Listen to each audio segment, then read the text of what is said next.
ಇನ್ನ 4 ದಿನ ಬಾಕಿ ಇರೋದು ನಾನು ಬಿಸ್ನೆಸ್ ಶುರು ಮಾಡಕ್ಕೆ. ಇವತ್ತು ಡೇ 5. ನಿನ್ನೆ ದಿನ ಟೈಲ್ಸ್ ಕೆಲಸ ಶುರು ಮಾಡಬೇಕಾಗಿತ್ತು. ಇವತ್ತು ಬೆಳಿಗ್ಗೆ ಬೇಗನೆ ಬಂದು ಎಂಸ್ಯಾಂಡ್ ಅನ್ಲೋಡ್ ಮಾಡಿಸ್ತಿದ್ದೆ.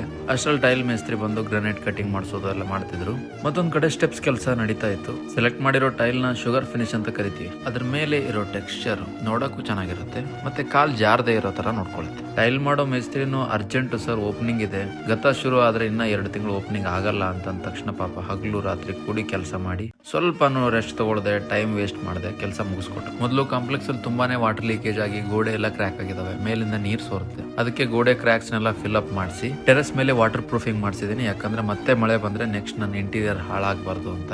ಇನ್ನು ನಾಳೆ ಪೇಂಟಿಂಗ್ ಕೆಲಸ ಶುರು ಮಾಡ್ತೀವಿ, ನೋಡೋಣ ಎಲ್ಲಿವರೆಗೂ ಬರುತ್ತೆ ಅಂತ. ಈ ವಿಡಿಯೋನ ಇಲ್ಲಿವರೆಗೂ ನೋಡಿದ್ರೆ ಫಾಲೋ ಮಾಡೋದನ್ನ ಮರಿಬೇಡ್ರಿ, ಯಾಕಂದ್ರೆ ಆದಷ್ಟು ಬೇಗ ಓಪನಿಂಗ್ ಮಾಡ್ತೀವಿ. ಓಪನಿಂಗ್ ಗೆ ಫಾಲೋವರ್ಸ್ ಎಲ್ಲರನ್ನು ಕರೆಸ್ತೀನಿ. ನೀವು ಈ ವಿಡಿಯೋ ನೋಡ್ತಿದ್ರೆ ನೀವು ಕೂಡ ಬರ್ಬೋದು ಓಪನಿಂಗ್ ಗೆ. ಆದಷ್ಟು ಬೇಗ ಡೇಟ್ ನ ಅನೌನ್ಸ್ ಮಾಡ್ತೀನಿ. ಮತ್ತೆ ಸಿಗೋಣ, ಧನ್ಯವಾದ.